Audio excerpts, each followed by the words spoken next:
I'll now read the invocation. All praise to you, gracious Creator. You have gathered us in this university community to praise you by our words and our works. Bless the University of Alberta, which seeks to teach whatsoever things are true, and this faculty which strives to produce leaders and servants committed to the betterment of this world.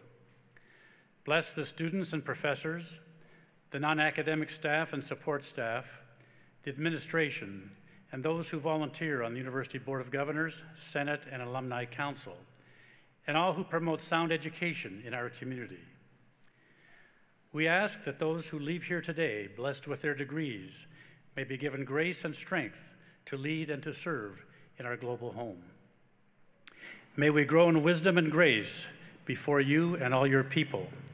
May this university always be a home of truth and wisdom, of faith and goodwill towards all. Please be seated.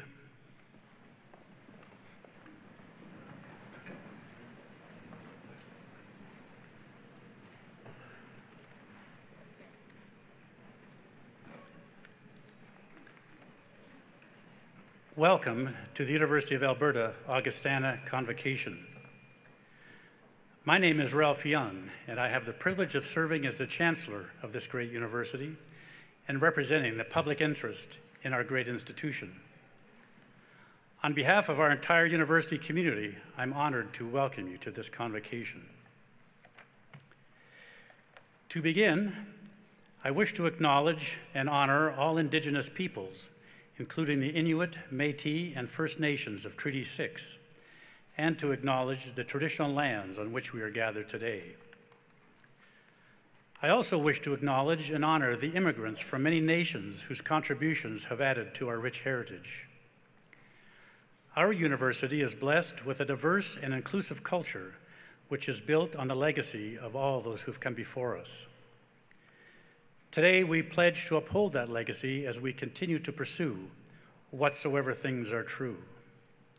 I think we'll all learn that the pursuit of knowledge is the foundation of knowledge and wisdom. This is a time of great joy and thanksgiving, and we are glad so many friends and family members could join us to celebrate the accomplishments of our graduates. I know our lives are busy, more so than ever it seems, but in my experience, the older one gets, the more life seems to speed up. Chief Crowfoot of the Siksika Nation once said, and I quote, "What is life? It is a flash of a firefly in the night. It is the breath of a buffalo in the wintertime.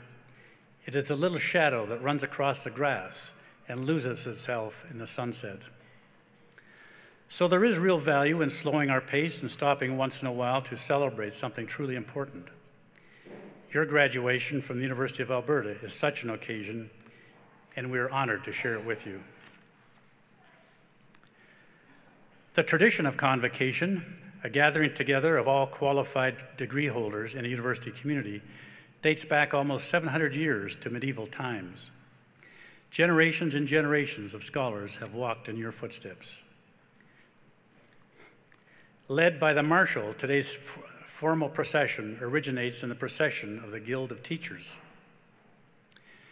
The university coat of arms, which appears on your parchment, includes the great horned owl, Alberta's bird symbol, the Book of Learning, the pronghorn antelope from Alberta's coat of arms, and our own golden bear, mascot of our university.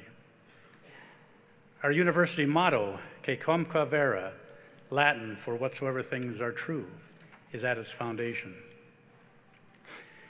The academic gowns, hoods, and caps declare in their various designs and colors the academic qualifications of the faculty who are here to celebrate with you. Similarly, the academic apparel you wear today signifies to everyone here and to society your degree of proficiency as graduates. So your next step, when each of you crosses the stage as your name is called, is the most important part of the day. The moment which we shake hands is the moment that confers your degree, and that is the moment that binds us together as alumni for all time.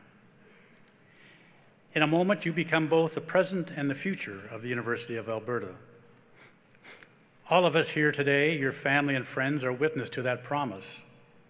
All of the history and tradition within today's ceremony leads us directly to you, our graduates. This is why we are so glad that you are here. It is your talents and your vision for the future which we celebrate today. Joining the celebration on the stage today is Dr. Indira Samarasekera and Board Representative Mr. Richard Wilson, the Honorable Verlin Olson, Minister of Agriculture and Development, Elder Mary Muniz, Dean Alan Berger, and Dr. Roger Milbrandt, who will be our convocation speaker. All of us on the stage also represent senior staff, members of the Senate, Board of Governors, your deans and professors from the Academy. We are all dressed formally in academic robes to mark the importance of this ceremony. As Chancellor, I wear university colors with pride and respect. What wonderful symbols of this great university to reflect Alberta's fields and forests, but green also represents new life, which education brings, and gold represents lasting values, which never tarnish. We are here to celebrate, and I hope you will enjoy the day. I would now like to start by inviting greetings from our University Board of Governors, Mr. Dick Wilson.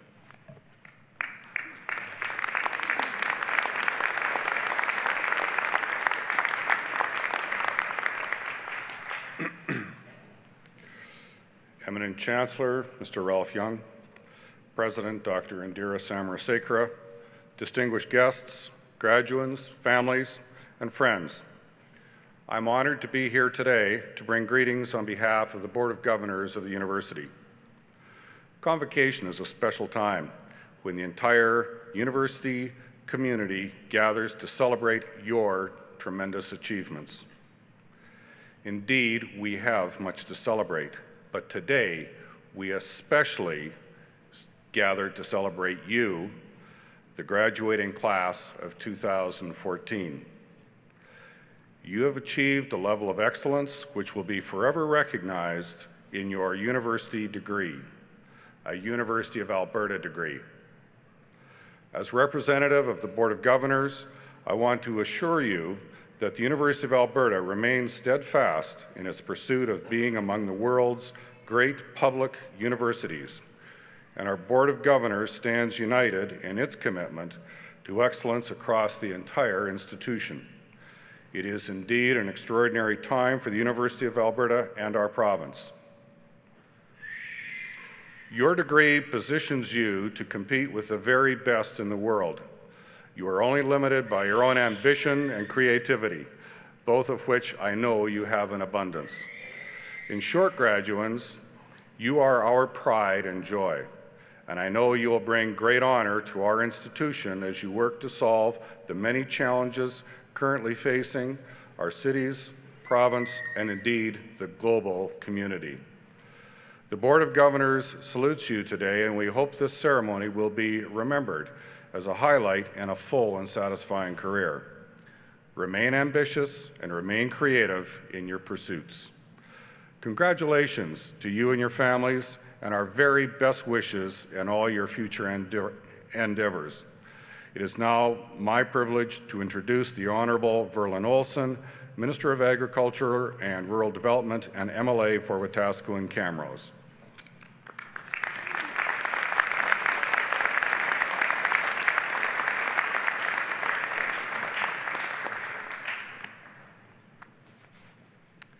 Good afternoon, Chancellor Young, Governor Wilson, and President Samarasekera, Dean Berger, faculty, graduates, family, and friends. It's a real privilege to be here today to greet you on behalf of the Government of Alberta. And it's an extra special honor to have with me one of my colleagues, Maureen Kubanek, the MLA for Barrhead, Morinville, Westlock. Maureen, give a wave.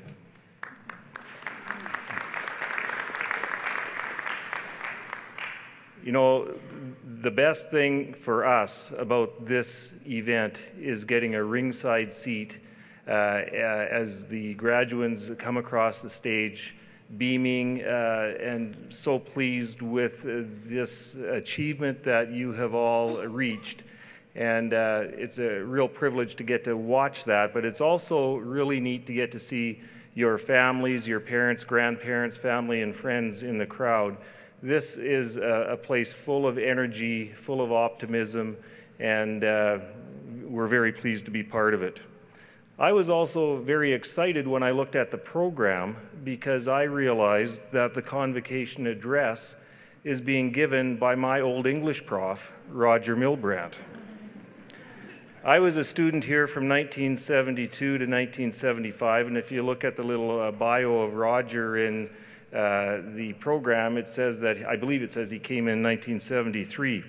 I was a hockey player, and my first introduction to Roger was when I was looking for an English class to take that fit my schedule, not too early in the morning, and hopefully wouldn't be too challenging. And so I signed up for romantic poetry. And I will never forget Roger walking into the classroom that first day and with a flourish declaring, "For modern man to understand himself, he must first understand the Romantic poets." And after all these years, as I said, I've never forgotten those words. And I found the course much more challenging than I had expected, I'll say. And I'm not sure I ever did really understand the Romantic poets, which so therefore it's probably no surprise that I find myself still trying to figure myself out, figure my life out, as many of us, I think, spend a lifetime doing. My point in mentioning Roger, though, is because as a former student and also as a son, a spouse, a father, father-in-law of Camrose Lutheran College and Augustana alumni, I know that this is a place that's all about helping students figure themselves out, figure out what their life's path is, preparing them for that path, and then making a difference on that path. And Roger Milbrandt represents a group of people, the faculty and also the staff, that are committed to that mission. They're wonderful examples for all of us. They're people who have made a difference for us, and that's my hope and my wish, and I'll even say my expectation of you, the graduates, that you are people who are already making a difference and you're going to continue to make a difference in your lives.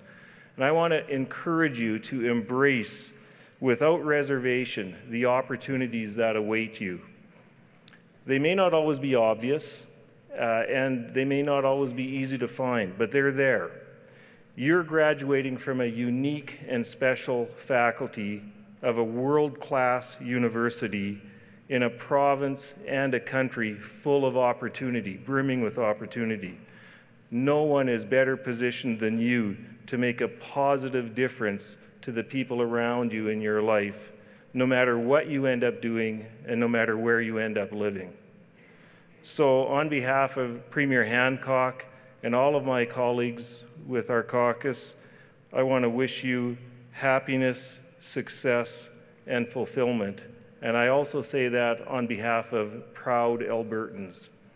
So may you all make a difference. Thank you.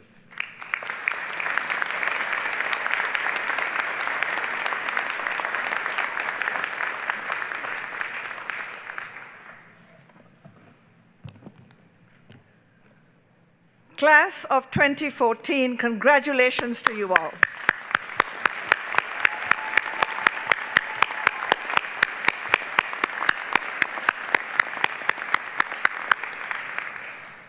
As president of the University of Alberta, I take pride in knowing that we have demanded much from you over the last several years.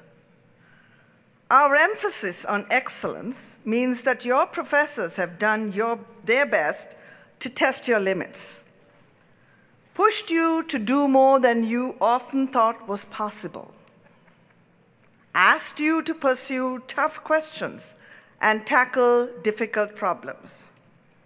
So I hope that we have inspired you, opened up new avenues of thought and inquiry for you, and helped you deepen your understanding of our world and your talents and your passions. Now, a lot has been written about your generation, about how you understand the world and the passions and interests that you bring. I know because I've done my research. Each year when I prepare my convocation speech, I begin with two questions. What does this year's group of graduates want to hear from me? And what do they need to hear from me? So I've read quite a bit about you over the years, and quite a confusing picture has emerged. Now, you are either slackers or you are over-ambitious overachievers. Then again, you don't want to work overtime, I hear, apparently, or wear suits or take instructions from bosses. By some accounts, you are stressed out because failure is not an option, while other accounts say that your self-esteem is seriously out of whack after years of being given medals for just showing up at the game. Now, you aren't readers, apparently. But then again, yours is the generation which made Harry Potter the best-selling book series of all time. You are a new generation of social activists, inciting major political change, and yet we can't figure out how to get you to vote. And finally, we all know that you are the most connected generation ever, never more than a thumb tap away from others. And yet your parents are wondering if you're ever going to move out, find someone, and possibly settle down. I tell you, it's challenging to nail you down, as hard as people in my generation have been trying to do it. And that's who's doing the research. Your parents' generation, mine. This is nothing new, of course. Younger generations have been confusing and perplexing older generations for, well, a very long time. Now that I'm in that generation looking back, I'm beginning to understand why. We're worried. We're afraid that we've made some mistakes, that we haven't prepared you properly to have a fulfilling and rewarding life. But when I look back at my own life, as different as I was from my parents and professors and teachers who guided me along the way, as much as I might have confused them with my unconventional wish to become an engineer, or my decision to leave Sri Lanka for the US and Canada, I also know that it is their good advice that has stayed with me through the years. And so today, given that the research has failed to help me pinpoint precisely what it is you need or want to hear from me, I would like to share that advice with you in hopes that will also strike a chord with you. First, from my father. He was a man who valued excellence. He often engaged my siblings and me with stories about achievements, Nobel Prize winners and Olympic champions. There we were in Sri Lanka, far from the cities and countries where such triumphs generally emerged. And yet, he instilled in us the importance of doing our best, being the best people and thinkers we were capable of being. Buried within this advice was a precious gift, the fact that he believed we had the stuff within us to really excel and meet the challenge. So I know that this is also there with you.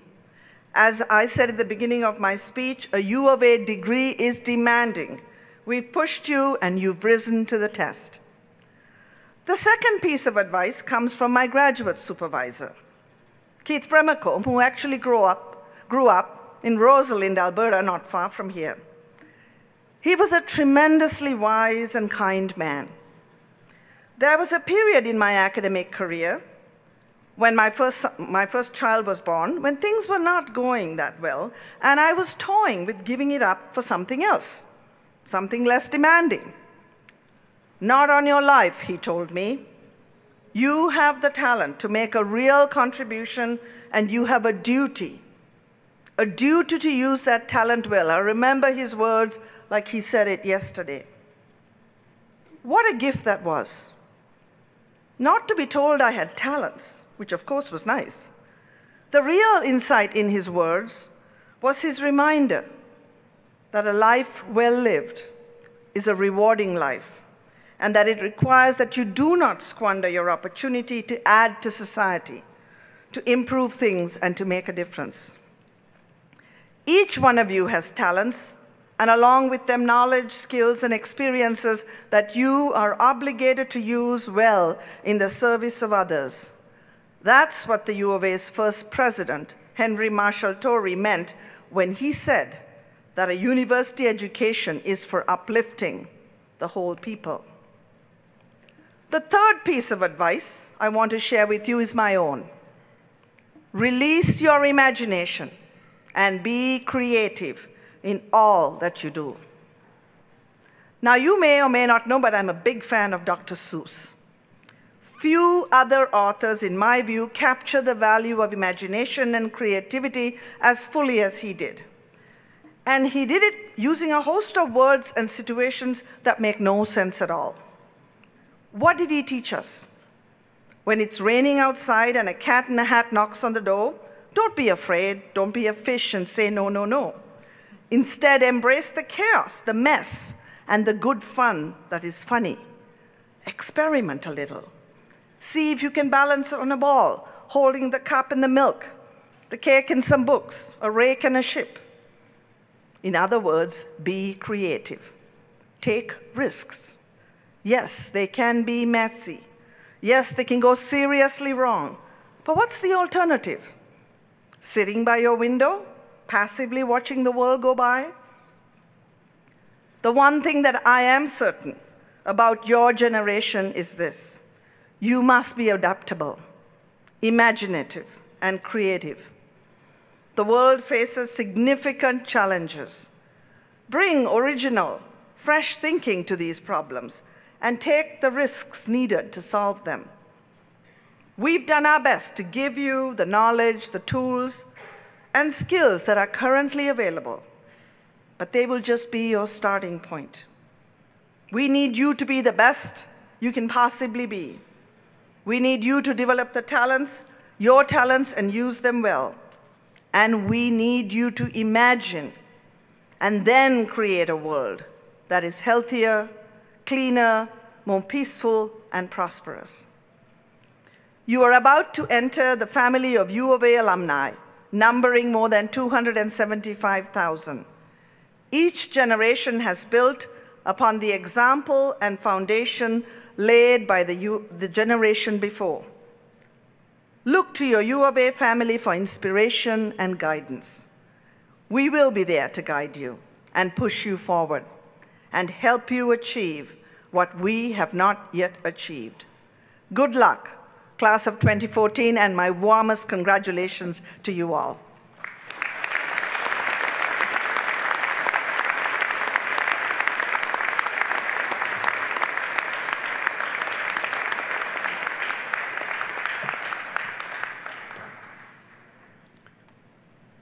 Good afternoon. The Augustana faculty, as most of you know, prior to merger with the University of Alberta, was Augustana University College, and prior to that, Camrose Lutheran College. Many elements of that past remain present today. For example, our commitment to the liberal arts and sciences, our undergraduate and residential focus, and the value we place on servant leadership. Continuity has been ensured in part by a dedicated complement of faculty who have served at Augustana for decades. Last year, 3 of those faculty members retired, and this year, 5 more are retiring. So at this time of transition, it seems particularly appropriate that we have invited one of those veterans, Dr. Roger Milbrandt, a professor of English, to be our convocation speaker. Dr. Milbrandt, who has served at Augustana for 41 years, is legendary as an inspiring teacher, a passionate faculty advocate, and the founder of our Augustana in Cuba program. If we today are sincere in our desire to preserve the core values that undergird this faculty's commitment to excellence and that inform our hopes for our graduates, we will return frequently to the examples that Roger and others like Dave Larson, John Johansson, Michael Moots, Judith Spencer, Jack Watson-Felder, Dietmar Mundell, and Richard Johnson have set.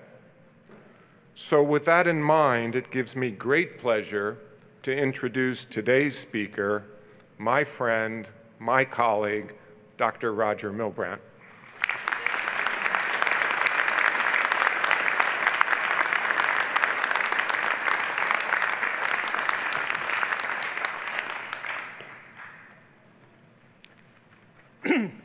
Thank you very much, Ellen. Honored and distinguished guests, faculty, friends and kin of the graduates, and those of you who are about to graduate. When I was an eager-hearted high school student, I fantasized about being the first member of my family and the first person in Whitemouth, Manitoba to obtain a university degree. My mother, who always nourished my fantasy, told me one day about a radio interview with a man who said that his education began after he received his university degree. To my mother, with her grade 8 education, and to me, this was shocking and almost unbelievable. We thought that once you obtained a university degree, you knew almost everything there is to know. I expect none of you hold the delusion that my mother and I used to hold. But I am, by necessity, committed to an even more stupendous delusion, and that is that in the next 15 minutes or so, I will somehow bring your education to its completion. Someone once said, "Be realistic. Attempt the impossible." If you listen closely, you will learn who said this. And in the meantime, I will be realistic. This is my last lecture as an Augustana faculty member. And for you who have suffered 1,500 or so such events in the past 4 years, the last you will be called upon to receive. It would make little sense for me to try to summarize what you have learned in 4 years of study. And it would be pointless for me to convey to you the many brilliant and unforgettable things that my colleagues and I forgot to mention. But what if I were to tell you, not what we already told you, not what we forgot to mention, what if I were to tell you what we dared not tell you? Because that, in my case, is a large category. Those of you who have taken courses from me, and perhaps this includes Verlin Olson, may remember that when I approach a literary work that has a political dimension, I invariably ask the class, how many of you are interested in political questions? Usually 2 or 3 timid hands arise, while everyone maintains an embarrassed silence. And I generally respond in a lighthearted and evasive way, sometimes admitting that the current crop of politicians does not inspire me very much either. That did not convey what I really thought and felt. And today I want to tell you what I dared not say on those occasions. First, let me note that when my colleagues and I lament the general indifference of university students to political issues, we usually recall that when we were university students, we were no different. We also notice that you have a great many matters which occupy your time. You work harder on your courses than we did. You are entitled to a private life and to recreation. It is not surprising that you do not take time to acquaint yourselves with political issues. In short, we generally let you off the hook. Well, my friends, today, I want to reinvent the hook. Aristotle said long ago that we are political animals. He did not mean by this that we secretly long to be the Premier of Alberta or the Minister of Agriculture. He meant that we all belong to communities which have rules and power structures. We are members of families. Families combine to form villages, and villages combine to form the city-state or the polis, the largest entity to which Aristotle gave attention. We find our fulfillment and discover our identity, according to Aristotle, not through private contemplation, but through our relationship with the groups to which we belong: family, village, polis. Times have changed. The population of the world is now much greater. The nation-states into which our world is organized are much larger than the city-states with which Aristotle was familiar. Furthermore, developments in transportation and communication mean the city-states must now form relationships with one another, either competitive or cooperative. The Cuban sage José Martí said more than a century ago, "My nation is humanity." Many people feel that this is not just a sublime ideal, but to a certain extent a statement of fact for all of us. We are still political animals, but the polis, which for Aristotle was the city-state, is for us the world. When we look at the world and at humanity in general, we see a large mass of mostly impoverished people leading precarious lives, constantly threatened by war, economic collapse, and environmental catastrophe. A relatively small proportion of struggling humanity, about 1/7, live in what we like to call the first world. We rejoice here that not all of you are Canadians. 2 of you who are graduating are from Hong Kong, and 1 from Nigeria. Still, the great majority of you who are Canadians live in one of the most secure nations in the first world. Those of you who are from Alberta occupy one of the most prosperous parts of Canada. The advantages of security and prosperity that we enjoy are not a result of our individual virtue, nor are they a reward for our exceptional merit. Rather, they are a result of such things as constitutions, trade and investment treaties, military alliances, and immigration policies. All of these are political processes and political arrangements. I often wonder whether we in the first world have even the right to enjoy the immense advantages that the current arrangement of political power gives to us. But I never wonder, because I am absolutely convinced that we do not have the moral right to ignore the political basis of that vastly unequal distribution of the goods of the world. That is the most important of the many things that I dared not say.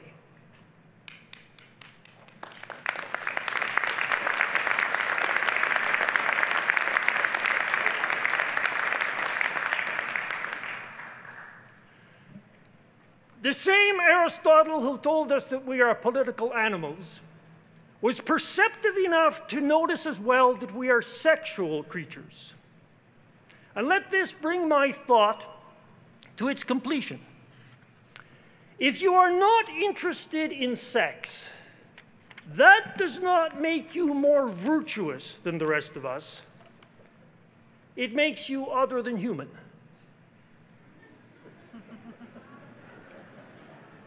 I did not on this occasion ask you to put up your hands. Similarly, to be uninterested in political questions is not an elevation of your humanity, it is a contraction. Having, I hope, reinvented the hook, I now want to sharpen the point. What I have just said, I could say to any group of first world adults. But you are a particular group of first world adults, graduates of a liberal arts and science institution. And upon you, I will place some additional pressure. In all of your courses, in all of your disciplines, you have gained some experience in finding things out and in then communicating what you have discovered. The grand terms used for these activities in universities are research and publication. Through research, we discover things. Through publication, we make our discoveries public. It is likely that even before you came to Augustana, you already had an above-average capability for discovery and communication. But you have enjoyed the great privilege of being able to spend 4 years meditating upon questions that confront us as human beings, at sharpening your natural abilities for examining the world in its various aspects, and at articulating your observations and surmises. These abilities are very precious. Augustana has a justified confidence in the future of our graduates. This is based partly on empirical evidence and statistics, and it is based also on something more profound than either of these.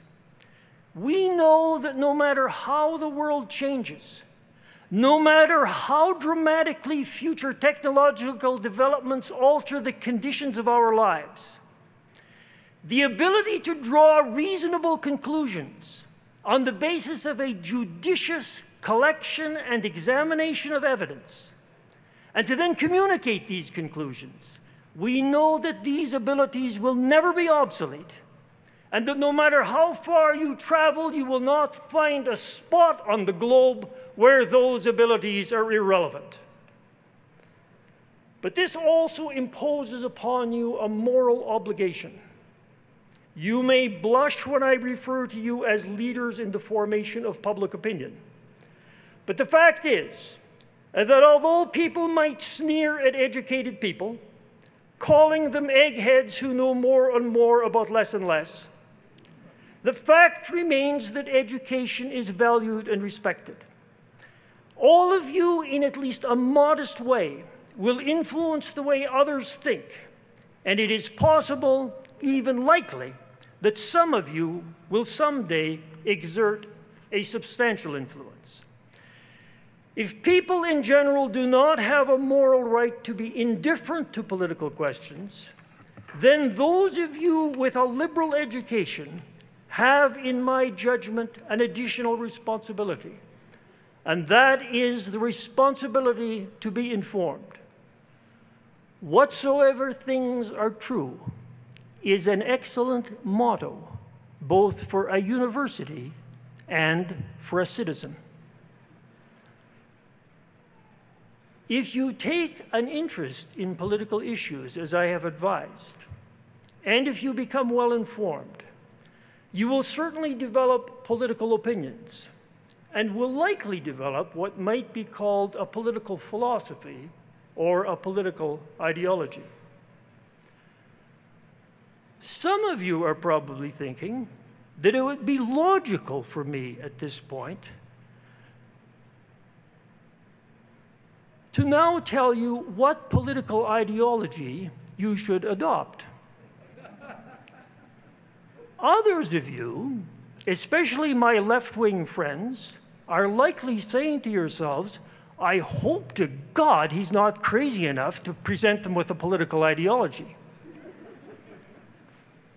Here's what I'm going to do. I'm going to tell you a story, and it is a story mostly about left-wing people. But I tell this story very confidently because I expect that my right-wing friends, having heard this story, will say, I don't like the politics of this story, but it is a heck of a story, and we can learn something from it. We shall see.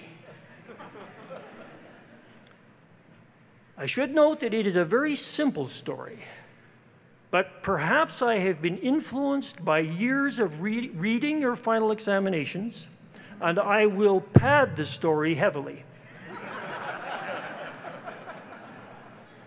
What goes around comes around.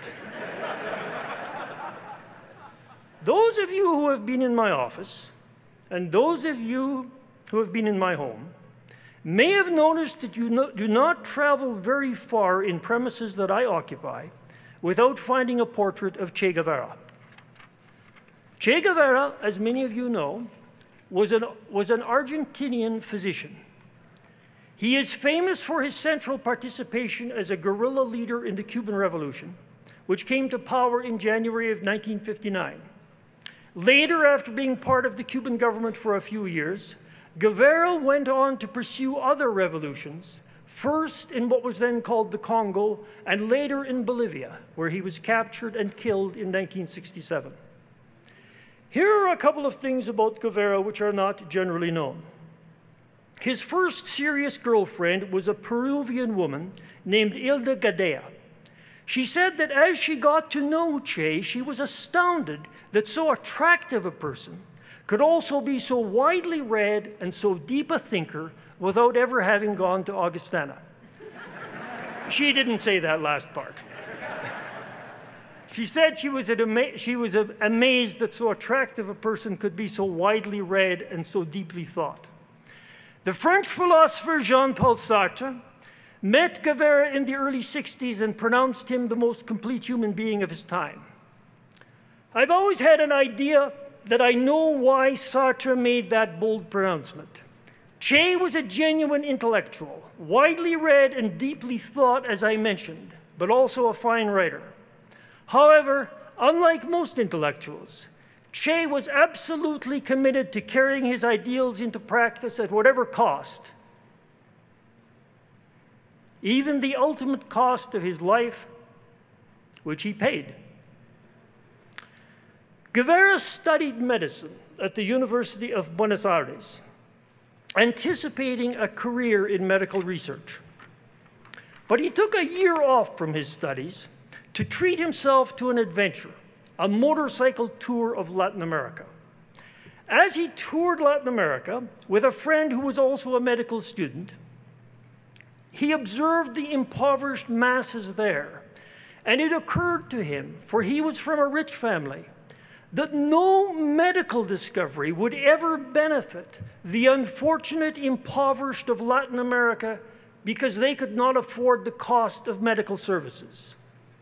As a physician interested in the health of his people, Guevara concluded that his moral obligation was to work for a social revolution that would so transform the distribution of political power and wealth as to bring medical attention within the reach of the poor as well as the rich. Guevara knew that he would be immortalized for his role in the Cuban Revolution. He also knew that if he continued his revolutionary trajectory, he would die a tragic death at an early age. But here is something that hardly anyone knows. The Bolivian soldier who was ordered to execute Guevara, and did so, is still alive. Until recently, he suffered from cataracts that were so severe he could hardly see.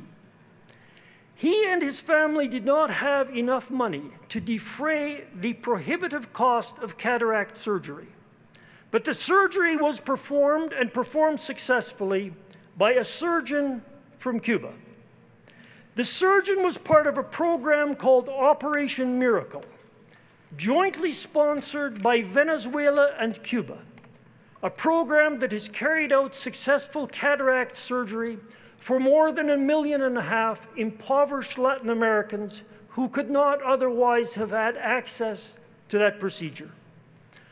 Operation Miracle is itself a part of a much larger enterprise called Cuban medical internationalism, one result of which is that Cuba, with a population of 11 million people, provides medical care for about 60 million people in Africa and Latin America. No one has been so important an inspiration for Cuban medical internationalism as Che Guevara. It is not an exaggeration to say that the Bolivian soldier who killed Che Guevara owes his restored vision to a program largely inspired by Che Guevara. To apply his own words to him, Che was realistic. He attempted the impossible, and it was carried out. There are two additional details, both very quiet, but very eloquent, which I feel I must mention. The son of the Bolivian soldier, who surely must have known how Cubans would have felt about his father and perhaps even about him, sent a special note to the Cuban government thanking them for the service they had performed for his father. That, it seems to me, is a courageously generous action. One final detail. The identity of the Cuban surgeon who performed the surgery has never been made known. This, I think, is as it should be. For the real hero of this story is not the individual surgeon, but all the thousands of nurses, medical technicians, doctors, and medical administrators who are part of this extraordinary program. A journalist I much admire, a man named Andrei Volchak, who is a Russian-Chinese Czech with a US citizenship who lives in Indonesia. Volchak refuses to call Cuban physicians, whom he greatly admires, he refuses to call Cuban physicians Cubans and calls them instead internationalists. He does this not out of disrespect for Cuba, but because he believes that the highest achievement of any country is to produce not great Canadians, not great Chinese, not great Nigerians, and not great Cubans, but great internationalists. People who will say, along with Jose Marti, my nation is humanity. I told this story for many reasons, and one is that it enables me to undertake a little thought experiment. I want you to imagine what would have happened if the Bolivian soldier had been put on trial for Che Guevara. Knowing how such trials proceed, I think it is almost inevitable that at some point in the trial he would have defended himself by saying, I was just following orders. I have known many Cuban physicians in my life, and the most remarkable characteristic they share is modesty. Therefore, I strongly suspect that if the Cuban surgeon who removed that soldier's cataracts were enthusiastically congratulated for what she or he did, the response would have been, I was just doing my job. There is an important difference between obeying orders and doing your job.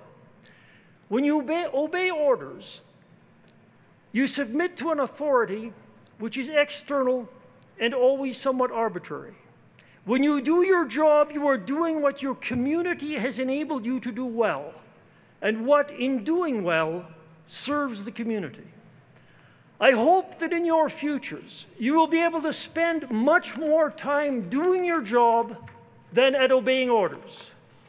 And that if you need to make a choice between obeying orders and doing a job, your attachment to your community will overpower your anxiety about authority.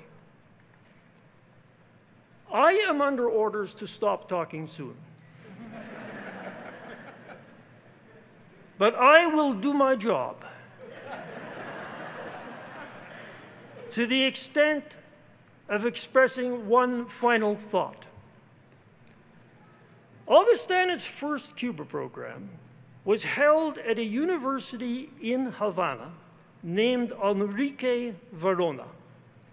Enrique Varona was a Cuban educator of the early 20th century. About 90 years ago, Varona said something which I think is more poignantly true for our time than it was for his. Varona said, as long as there are teachers who love their work, humanity will always have a future. My friends, I have loved my work for 40 years, and really never so much as in the last 20 minutes. I have spoken to you this afternoon from my depths. If I have spoken clearly, if you have listened carefully, and if you ponder what you heard, and if Varona proves to have been right, then humanity has a future. May all of you long play a brilliant role in that future. Thank you very much.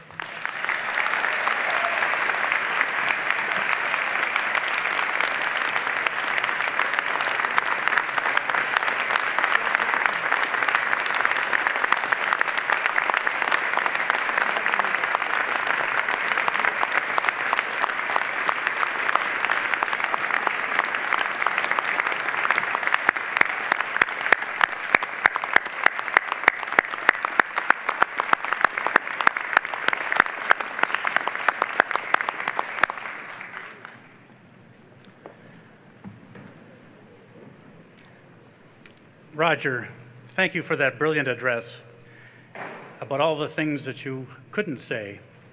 Unfortunately, I don't think we would have had time to cover all the things you could say. But well, Roger may not know, we share some prairie roots covering Manitoba, Saskatchewan. In fact, we were at the University of Saskatchewan together, which I didn't know until I saw his date of graduation, and now at the University of Alberta. So I certainly share the deep roots and the deep thoughts that Roger reflects on, and those also reflect people from the prairies have made incredible transformation in so many things in our world. I'm sure Roger's words will inspire many of you to go on and do some of the same. Speaking from Aristotle to Che Guevara to rural roots in Manitoba, quite an amazing talk. Thank you again. You're certainly a friend of Augustana, a friend of the university, and a friend of all humanity. Thank you.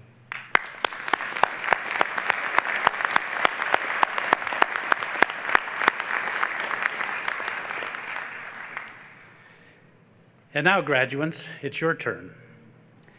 As the name of each graduate is called across the stage, I will formally admit you to your degrees, and we will have an opportunity to congratulate you. As I mentioned before, when we shake hands, that will be the moment that your degree is conferred and you become a graduate of the University of Alberta. At the end of your journey across the stage, you'll be presented with your official Alumni Association pin symbolizing your next phase as University of Alberta alumnus.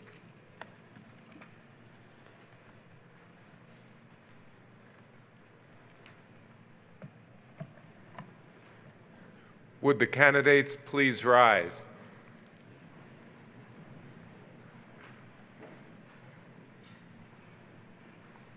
Eminent Chancellor and President, on behalf of the faculty, I present to you these scholars and ask that they be pledged and admitted to the degrees to which they are entitled.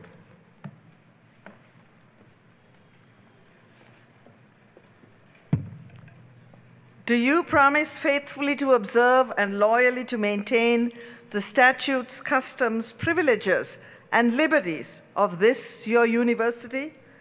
Do you solemnly promise to conduct yourself in all things loyally and faithfully to the honor of your university, the encouragement of learning, and the good of your country? These things I pledge myself to you.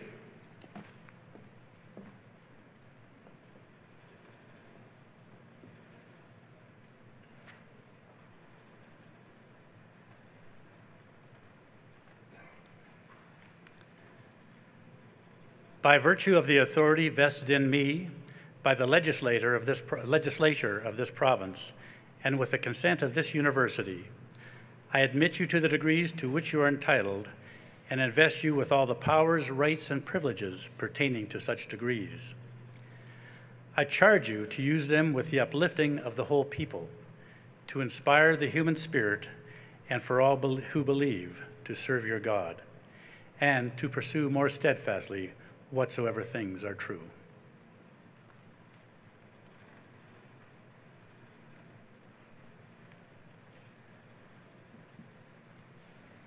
Will the candidates please come forward to have their degrees conferred?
Graduating with a Bachelor of Science degree with distinction and a Certificate of Community Service Learning, winner of the Department of Science Medal and winner of the Augustana Medal, Emily Irvin.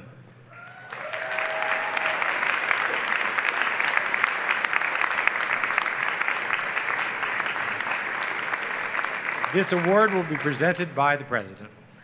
Emily Irvin is this year's recipient of the Augustana Medal awarded to the student convocating from Augustana faculty with the highest academic achievement based on a cumulative GPA.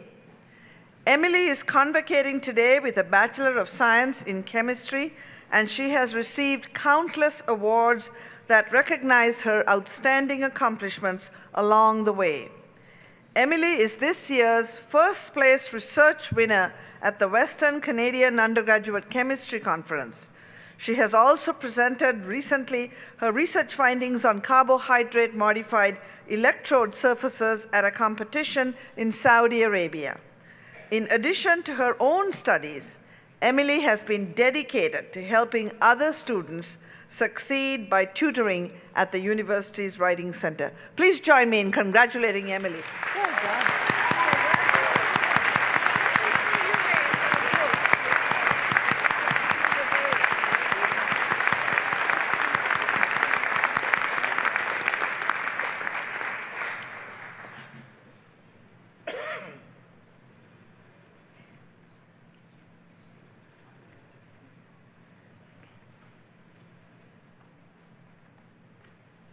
Receiving a Bachelor of Arts degree with distinction and winner of the Humanities Medal, Holly Dion Apt.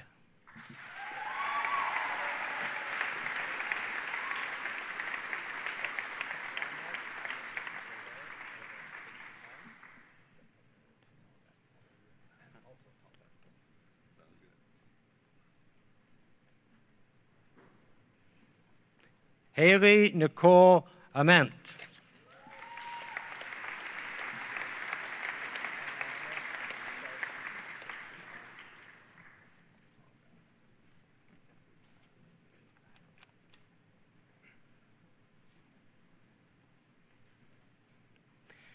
Quinn Keenan Emil.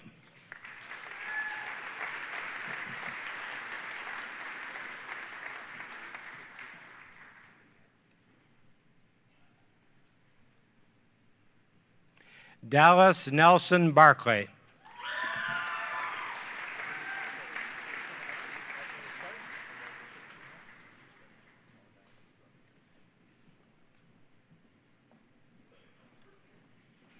Tyler Vance Bissett.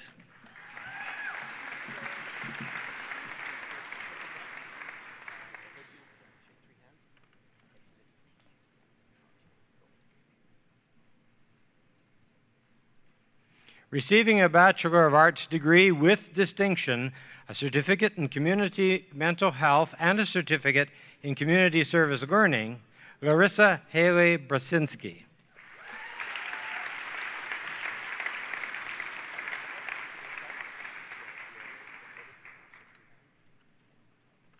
Receiving a Bachelor of Arts degree with distinction and a certificate in community service learning, Caitlin May Carwell.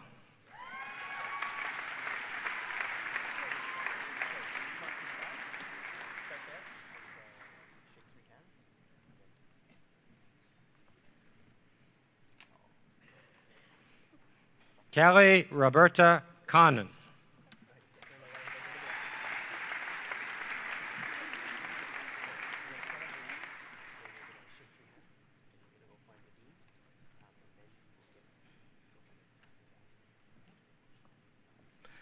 Samantha Delia Creasy.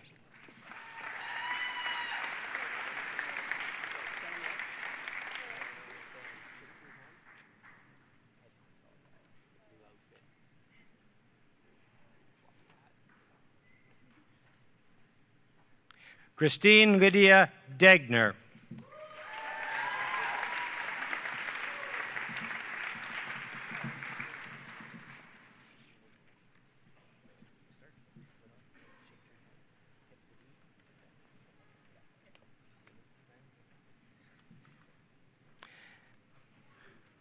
Alice Espachit Fletcher.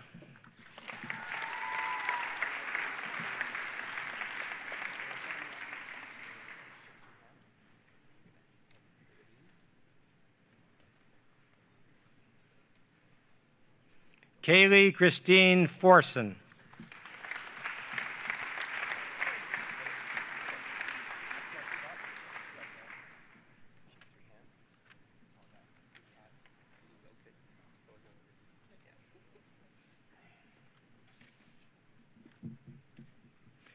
Receiving a Bachelor of Arts degree with distinction, a certificate in community mental health, and a certificate in community service learning, Laura Suzanne Friesen.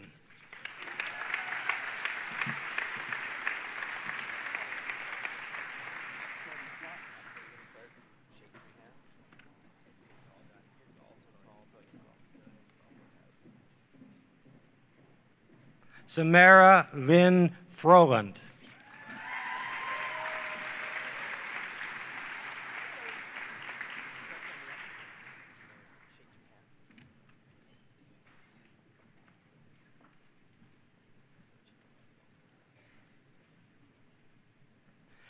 Nazif Nizam Ganji.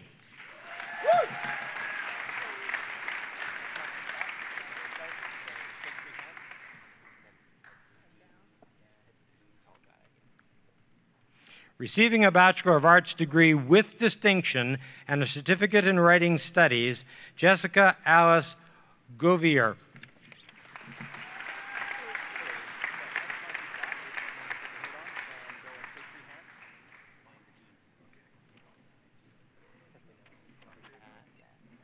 Alyssa Rose Green.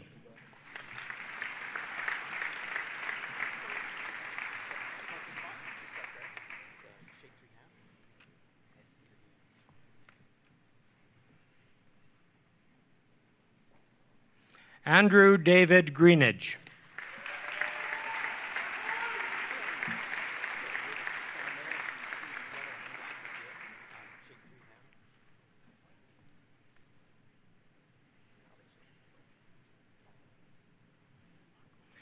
Sarah Lindsay Hall, with distinction.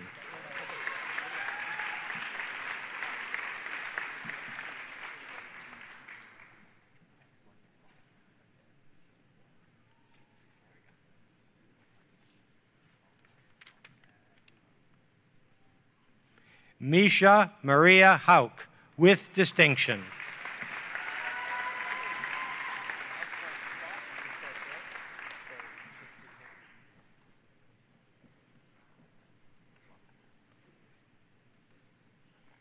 Olin Hillaby.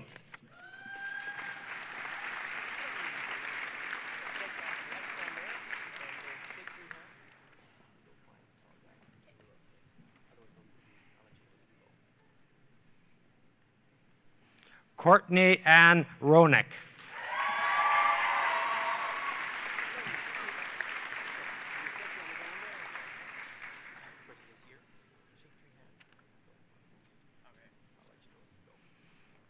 Receiving a Bachelor of Arts degree and a certificate in writing studies, Christine Samantha Jones.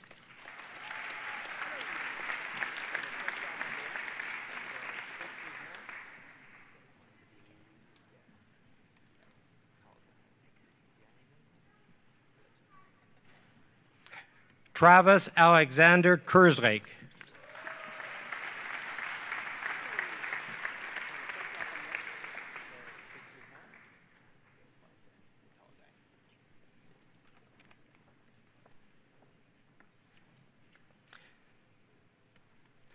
Victoria Melissa Koenig, with distinction.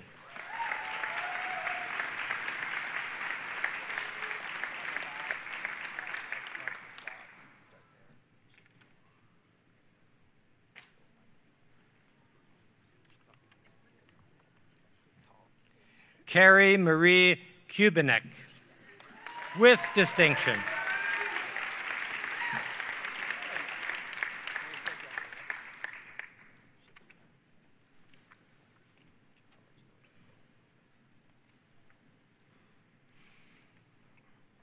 Receiving a Bachelor of Arts degree with distinction and a certificate in community service learning, Kirsten Elizabeth Lane.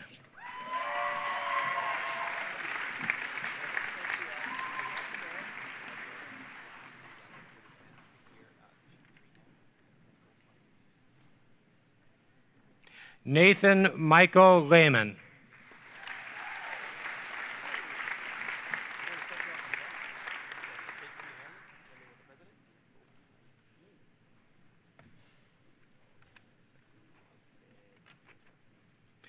Rianne Lessard.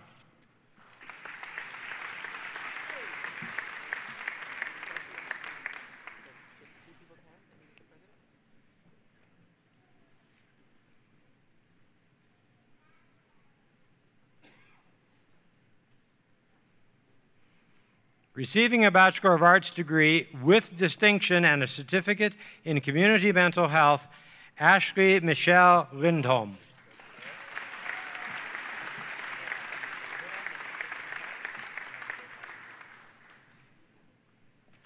Ping Shen Ma.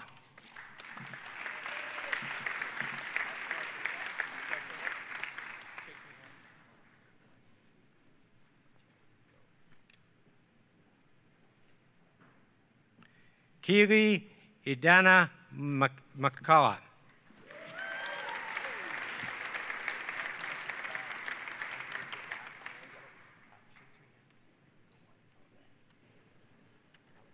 Coleman Douglas Miller.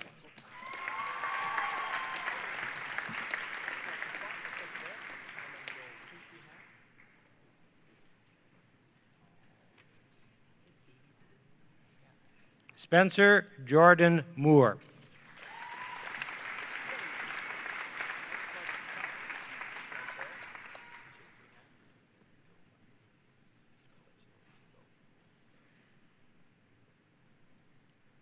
Laurie Nelson.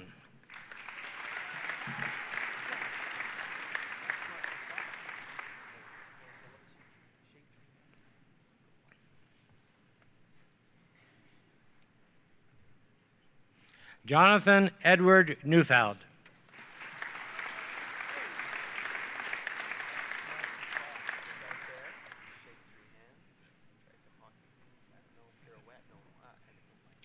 Lindsay Michelle Knoll.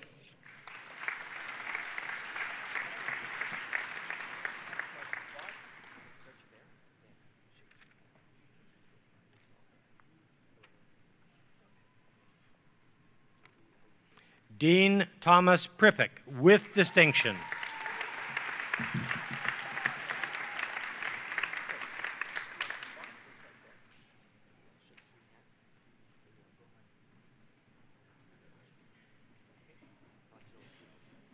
Veronica Shea Helena Reichert, with distinction.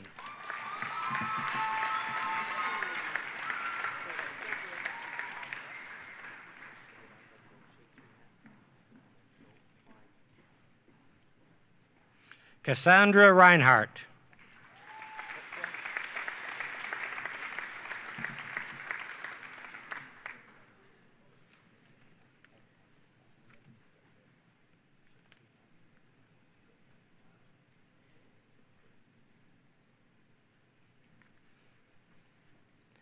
Anna Tennille Lynn Reynolds.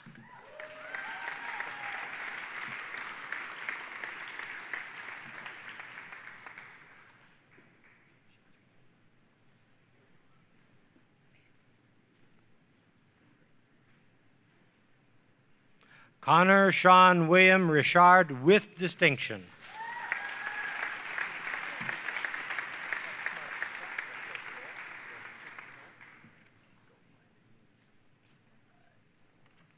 Jessica Faye Riches.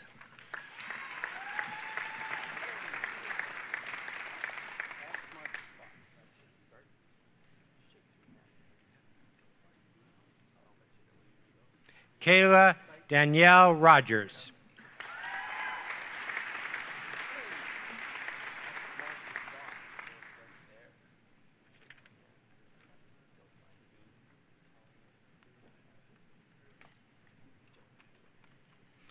Christopher Barrett Ronning.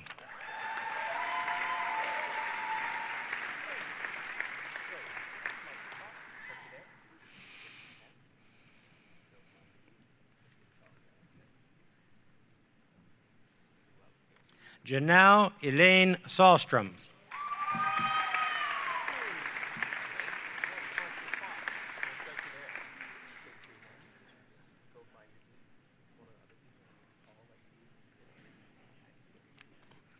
Kent Michael Sanregret.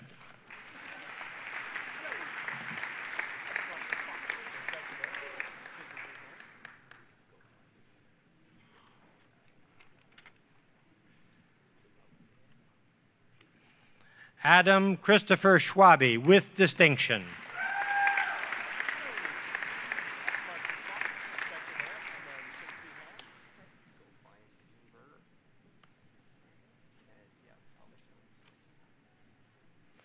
Brighton Patrick Scobie.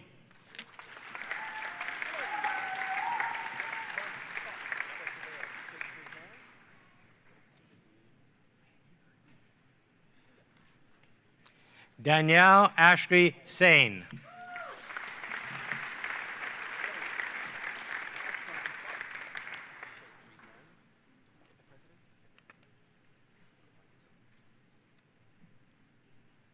Nathan Lawrence Serreta.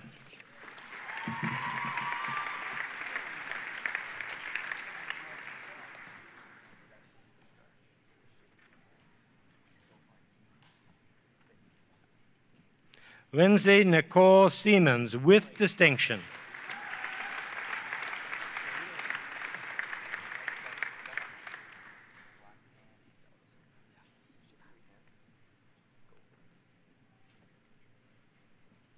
Joelle Lorraine Skinner with distinction.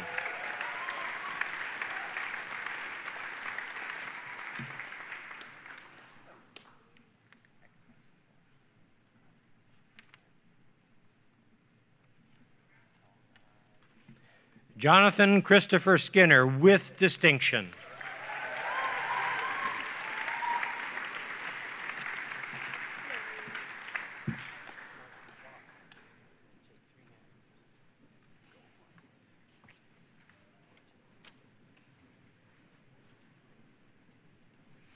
Emily Jean Smeaton with distinction.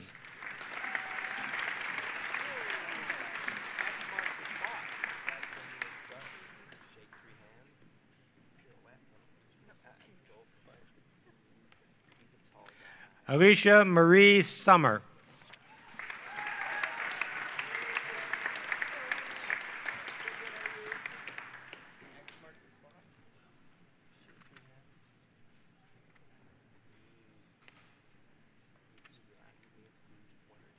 Morgan Lane Specht.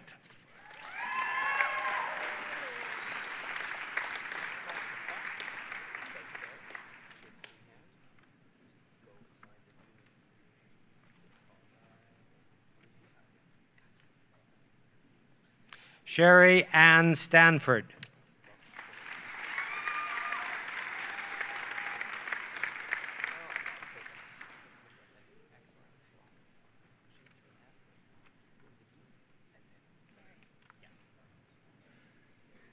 Taryn Rose Story with distinction.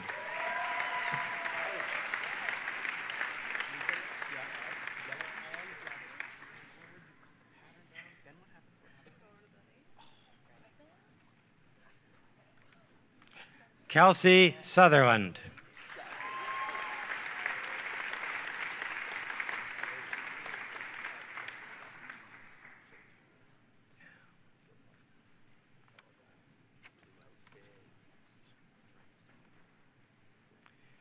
Caitlin Ilma Trainer with distinction.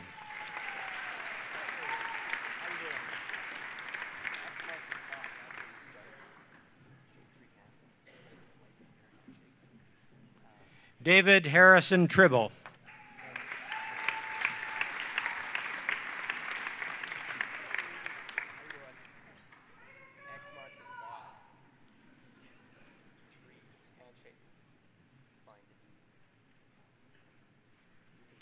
Eagle Grace Catherine Willier.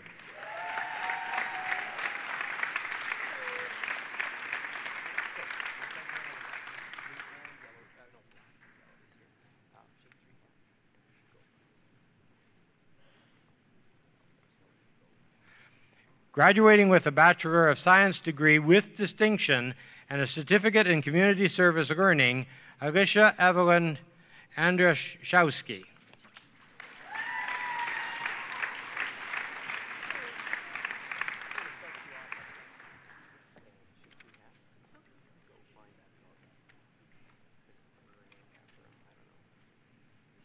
Andrea Samantha Atkins.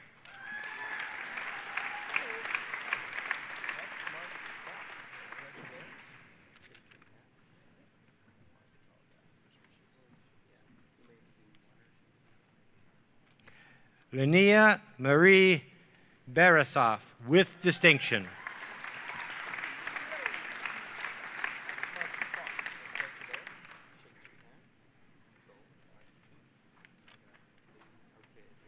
Devin Miles Berquist.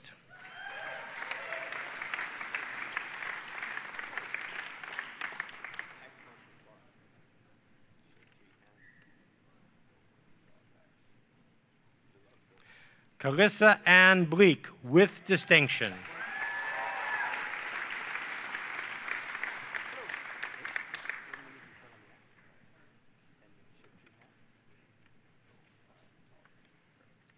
Stephanie Marilyn Booth with distinction.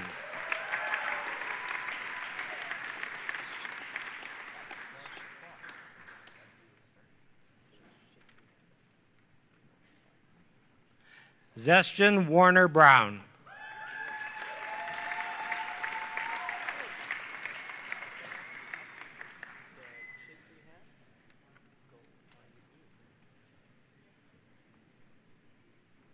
Andre Ross Bourassa.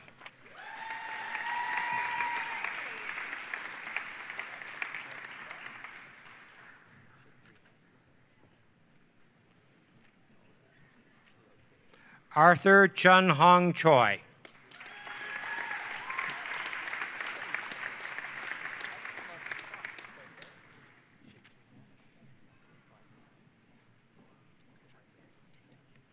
Emily April Cooney with distinction.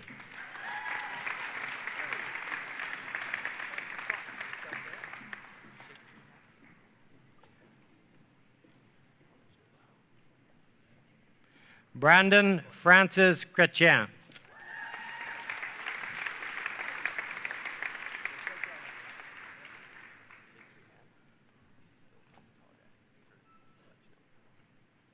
Receiving a Bachelor of Science degree and a certificate in community service learning, Brittany May Bricks.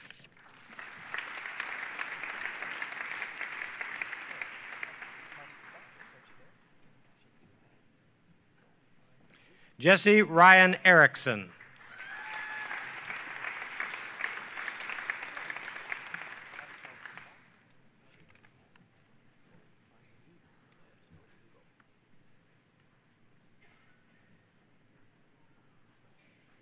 Michelle Nicole Frank.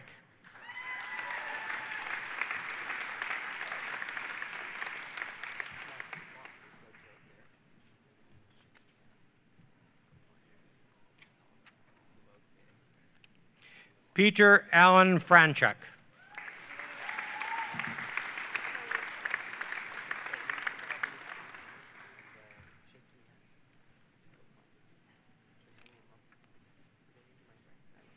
Laura Elizabeth Fraser.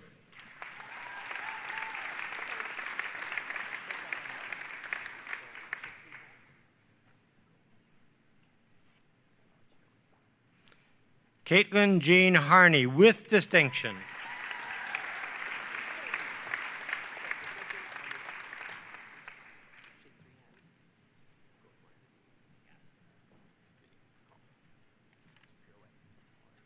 Emily Sarah Hay with distinction.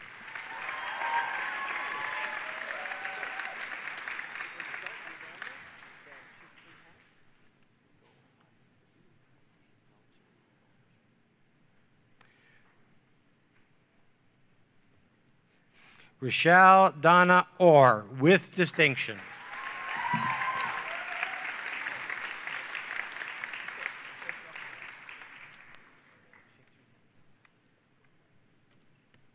Monique Tunisia Jarrett with distinction.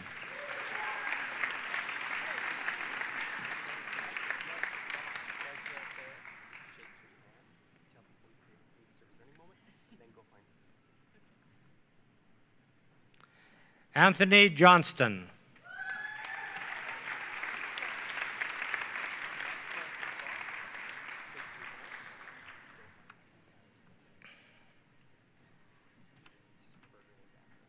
Receiving a Bachelor of Science degree with distinction and a certificate in community service learning, Emily Renee Kabatoff.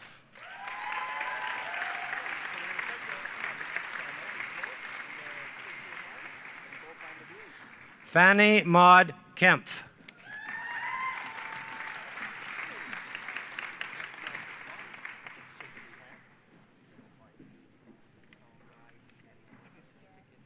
Tyler Nicholas Chandler Kolodichuk.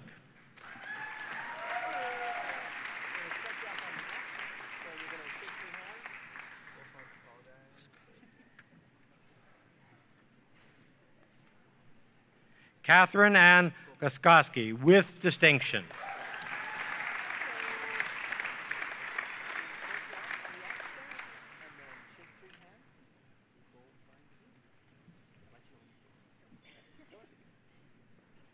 Michelle Elizabeth Leslie.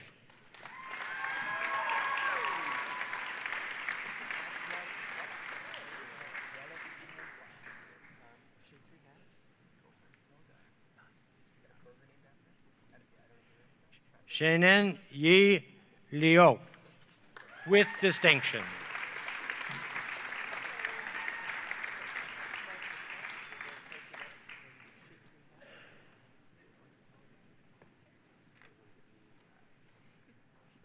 Christopher Lysing.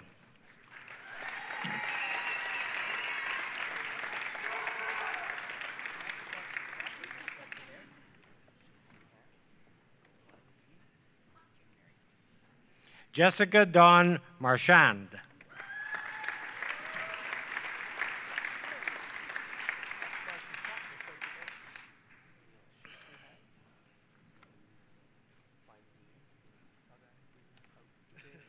Receiving a Bachelor of Science degree with distinction and a certificate in community service learning, Samantha Dawn Matters.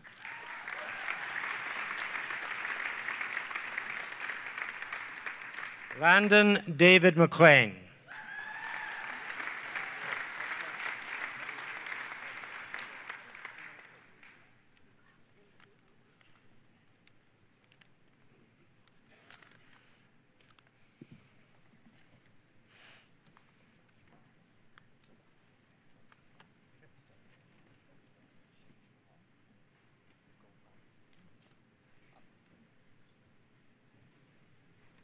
Lauren McLeod.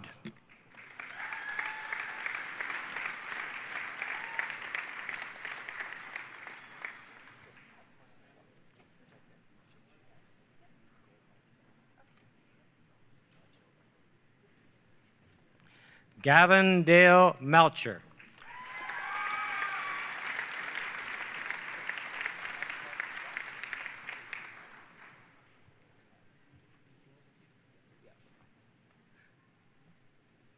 Victoria Lynn Michaud, with distinction.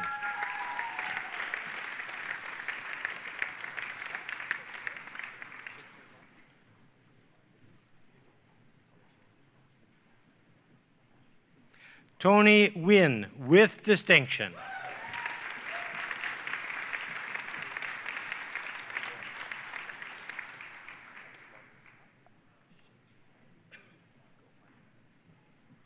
Jeffrey Oram.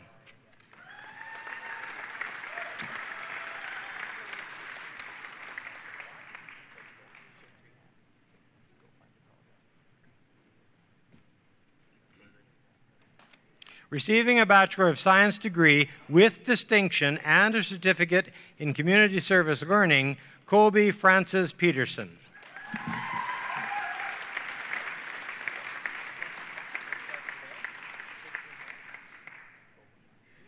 Morgan Kate Ramsey.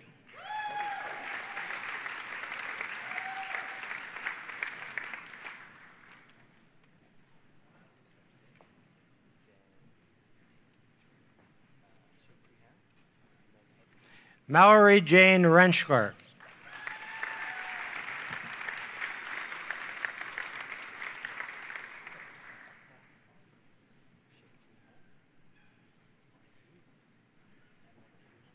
Joshua Elliott Sangster.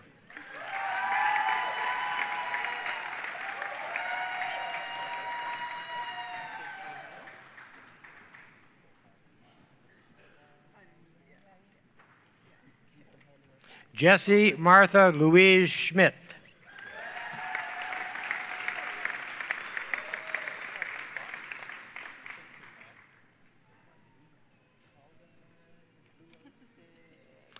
Samara Dawn Bonnie Schmidt, with distinction.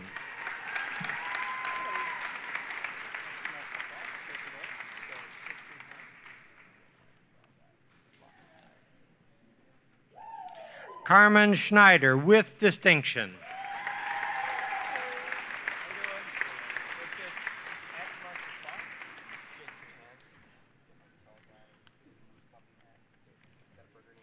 Laken Ann Simmons, with distinction.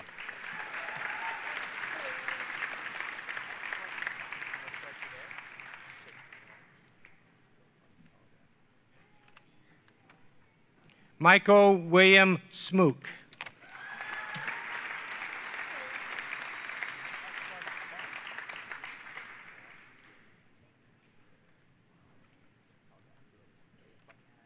Caitlin Diane Spencer.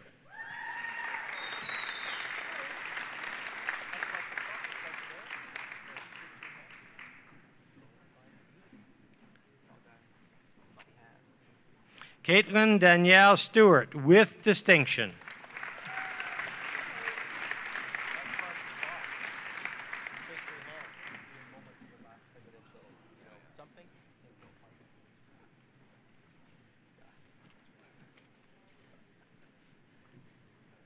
Kayla Amanda Tooth.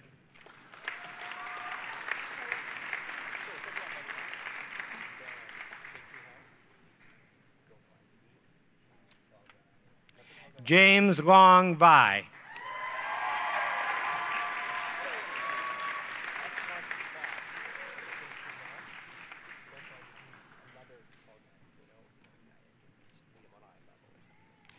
Kayla Ann Irene Wagner.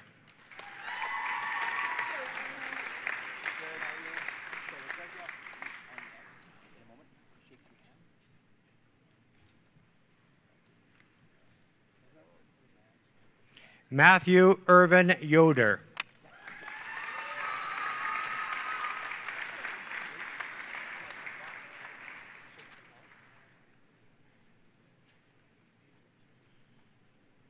Receiving a Bachelor of Science degree with distinction and a certificate in community service learning, Nicholas Tyler Yarmy.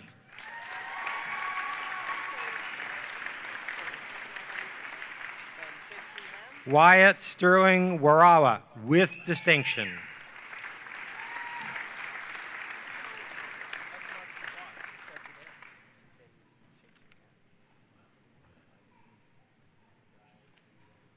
Benjamin Chun Tung Choi.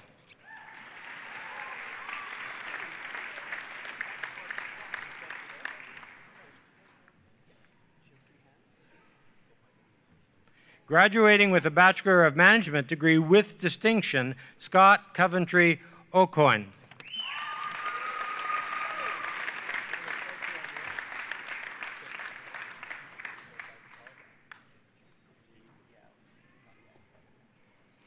Receiving a Bachelor of Management degree and a certificate in Community Service Learning, Casey Lauren Davidson.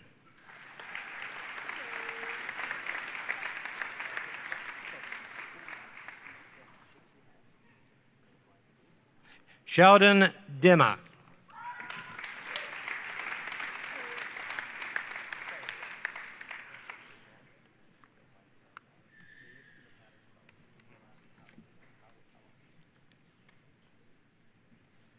Anna Sviatoslavovna Dutrik.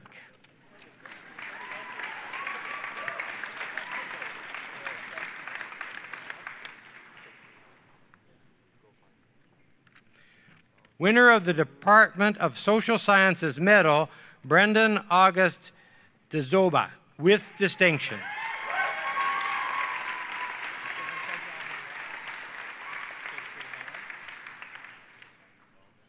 Ian Charles Grant, with distinction.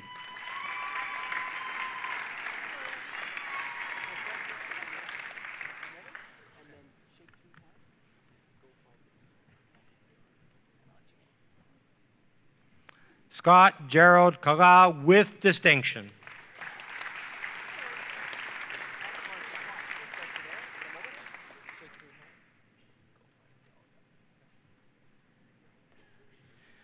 Zheng Ming Kang.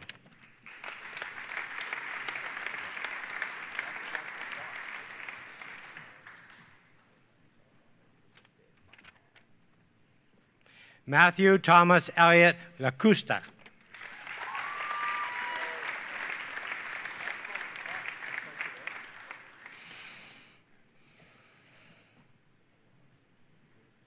Claire Elizabeth McGinn, with distinction.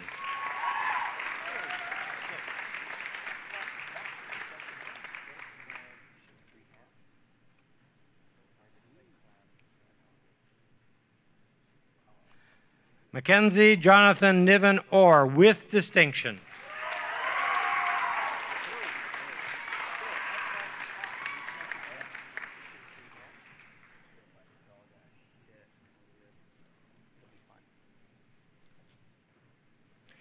Jordan Alexander Rodriguez Garcia.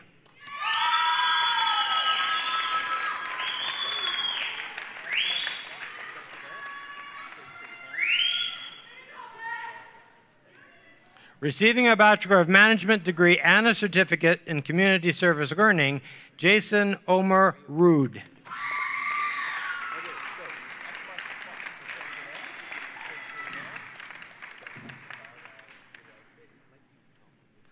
Bo James Shade.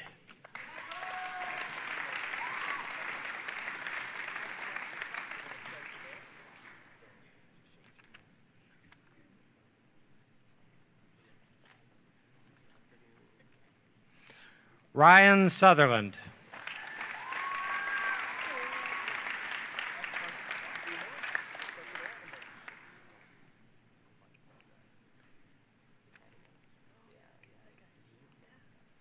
Graduating with a Bachelor of Music degree with distinction and winner of the Fine Arts Medal, Andrea Lauren Benoit.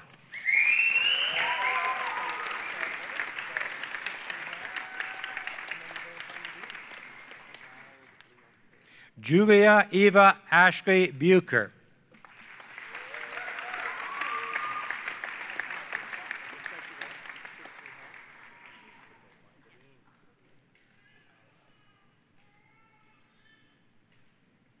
Constance Yvonne Jenkins.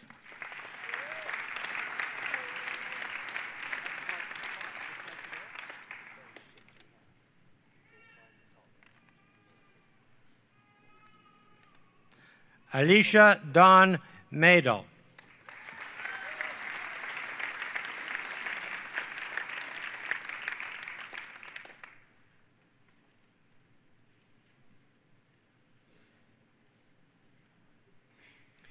Kelly Margaret Milne with distinction.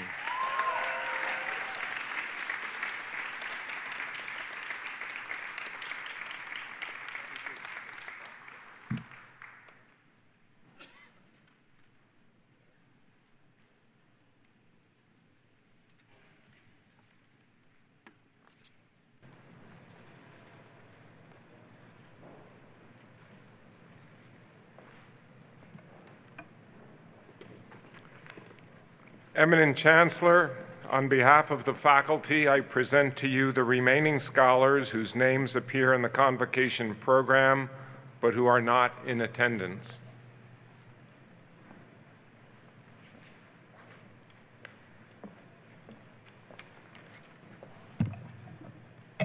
Wow, what a great afternoon.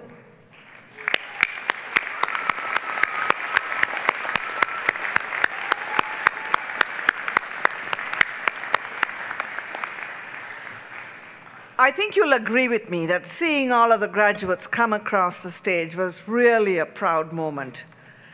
Today is a really important day for the University of Alberta. We will graduate 6,738 students this spring. Convocation.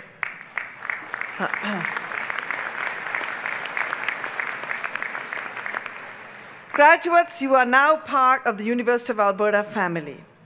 Your U of A degree can never be dissolved. Think of the U of A colors of green and gold. Gold is a precious metal that withstands the ravages of time. It can be molded into any shape, stretched into a fine thread, and still retain its fundamental qualities. It is a fitting symbol of the permanence of the relationship you share with the University of Alberta. Green, on the other hand, is a symbol of growth, change, and new beginnings. Taken together, green and gold encapsulate what I hope the education you have received at the U of A means to you. If we've done our job well, your education should be permanent and enriching feature of your life, as well as an important source of lifelong personal and professional growth. Now, graduates, it's your turn to get up, turn around, and give a huge round of applause to the people who have supported you throughout, to your parents, your families, and your siblings. Please rise, graduate.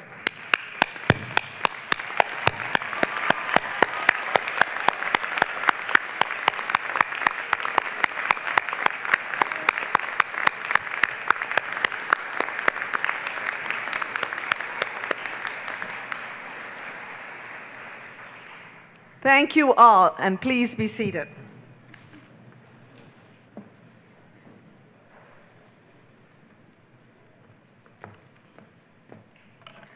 Eminent Chancellor, my name is Sandra Gawad-Gad, and it's my honor to welcome you and officially induct you to the University of Alberta Alumni Association. Among your alumni family are Prime Minister, Chief Justice of the Supreme Court, a Nobel laureate, as well as many other outstanding business leaders, educators, artists, and humanitarians all around the world. Alumni, all dedicated to uplifting the whole people. Today, you become alumni of the University of Alberta and join this illustrious group. Bienvenue à notre famille mondiale.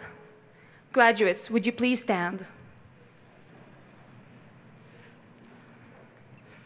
As a new ambassador for the University of Alberta, I call upon you to use the knowledge you have gained here for the betterment of yourselves and others.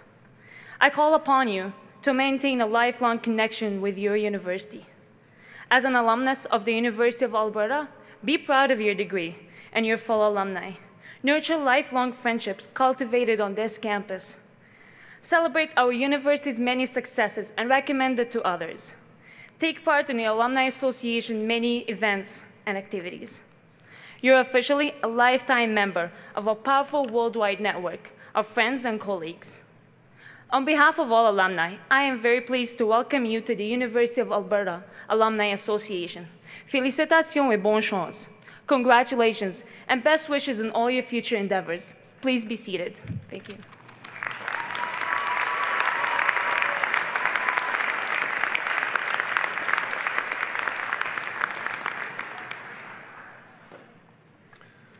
This has been an exciting year at Augustana, one marked by exciting events such as the Truth and Reconciliation Teach-In and the Spirit of the Land Conference, by an appearance of our women's basketball team in the national championships, and by extraordinary levels of student service and engagement with the community. This graduating class and this past year will certainly have a special place in my own memories. Along with the other speakers, I extend my congratulations to you, our graduates, the class of 2014. We who have been your teachers and have entered this profession, not just because of a burning passion for our disciplines, but also because we have discovered that teaching is a way for us to make a meaningful investment in the future. It is, for most of us, our means of committing to the construction of a better world. You, our graduates, give us many good reasons to be hopeful, and for that we say thank you. At this time, I would also like to thank the many individuals who have contributed to our celebrations today.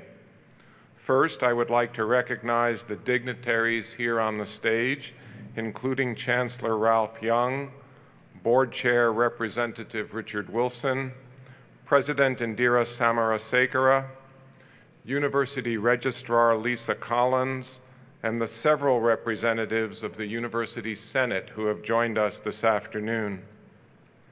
In addition, it's my pleasure to recognize and thank the Honorable Verlin Olson, local MLA and Minister of Agriculture and Rural Development, and also to welcome and congratulate the Honorable Maureen Kubanek, MLA for Barhead, Morinville, Westlock, and aunt of graduate Carrie Kubanek. I would also like to thank City Council member Wayne Thronson, who is representing Mayor Norm Mayer and the City of Camrose. I am especially grateful to our Convocation Speaker, Roger Milbrandt. Roger, thank you for your inspiring remarks. In addition, it is a pleasure to welcome back Augustana University College and University of Alberta Professors Emeriti, David Dolly, Gary Gibson, Murray Lauber, John Olson, Bai Reeser, and Leroy Johnson. Leroy, a special congratulations on your recent nomination to serve on the University Board of Governors. Finally, to my good friend and recent graduate, Sandra Gawad Gad, thank you for representing the University of Alberta Alumni Association. During convocation ceremonies, as many of you may already know, the University of Alberta recognizes the academic accomplishments of graduating Aboriginal students by presenting those who wish to participate with an offering by an elder.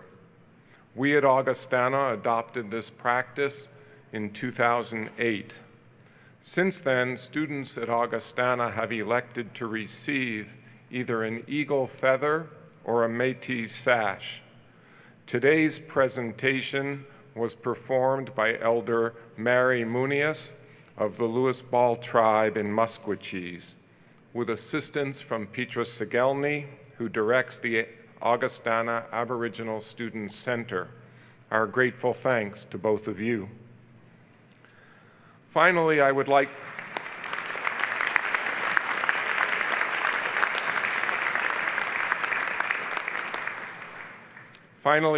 to thank the Capitol Brass for their role in our ceremony, along with our graduating vocalist, of whom we are especially proud, Julia Bucher.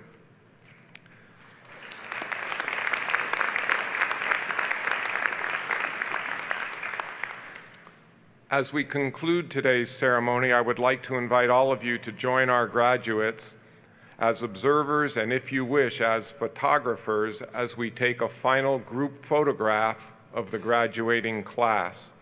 This will take place in the chapel. After the photo op, all graduates and guests are invited to assemble north of the chapel for the 2014 graduate tree planting ceremony. You are all also invited to the Alumni Tea in the Forum. The tea is hosted by the Augustana alumni as a welcome and celebration of their newest members. There is also additional seating in the Faith and Life Lounge outside the chapel, and I personally look forward to greeting and congratulating many of you. For extra fun and a souvenir to mark the day, we also invite graduates, their family and friends to pose for photos at the complimentary photo booth, which is sponsored by the University of Alberta alumni. Many members of our class of 2014 participated in an Augustana tradition, the ringing of the centenary sculpture bell on their last day of classes. Graduates can pick up their photograph capturing this moment beside the welcome desk in the forum, and this is my personal gift to each of you.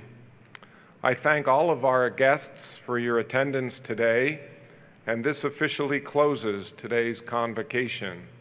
I request that you please still stay seated until the completion of the recessional. Thank you for coming.